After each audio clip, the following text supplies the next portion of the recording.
Et salut à toi qui regarde cette vidéo. Bon, aujourd'hui tu l'auras remarqué, je suis content. Dernier épisode théorique de ce NutriCours. On va enfin pouvoir parler de ce qui t'intéresse, des sujets qu'on veut traiter de notre côté également. Alors, je te propose tout d'abord de parler des micronutriments puisque c'est la dernière chose qu'il nous reste à aborder. Ensuite, je te donnerai un petit aperçu des premiers sujets qu'on va traiter concrètement, donc des premières questions auxquelles on va répondre. Allez, si t'es prêt, c'est parti. Bon, alors on a vu ce qu'étaient les macronutriments. Ce sont les protéines, les lipides, les glucides. On les appelle comme ça parce qu'on les trouve en grande quantité dans l'alimentation. Si tu as un minimum d'esprit logique, tu comprendras vite ce que sont les micronutriments. C'est donc tout ce qu'on va trouver en petite quantité dans l'alimentation. On a déjà vu les oméga 3 dans la vidéo sur les lipides, mais ce sera également toutes les vitamines et tous les minéraux. Donc vitamine A, vitamine B, C, K, E, ce que tu veux. Ce sera également tous les minéraux comme le magnésium, le calcium, le fer, le zinc, etc. etc.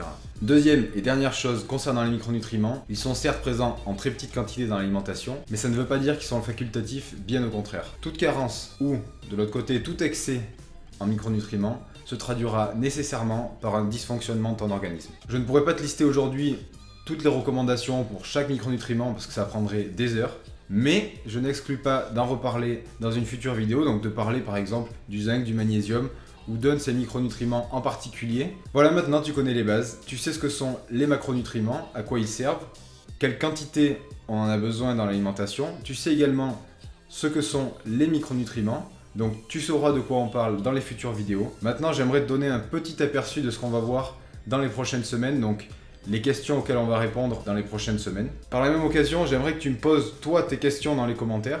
S'il y a un sujet que tu veux qu'on traite en priorité, pose les questions dans les commentaires et comme ça on pourra y répondre plus rapidement. Je vais te donner quelques exemples de questions qu'on nous a déjà posées ou des sujets qu'on veut traiter dans les prochaines vidéos. Ça te donnera peut-être des idées de questions à nous poser dans les commentaires.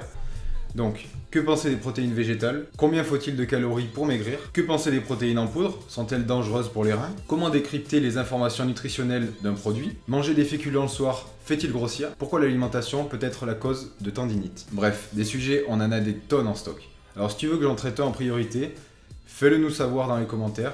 J'espère que cette vidéo t'aura plu. Si c'est le cas, n'hésite pas comme d'habitude à lâcher un pouce en l'air, ça nous fera toujours plaisir. En attendant la prochaine vidéo, je vais te laisser là et je te dis à très vite. Salut!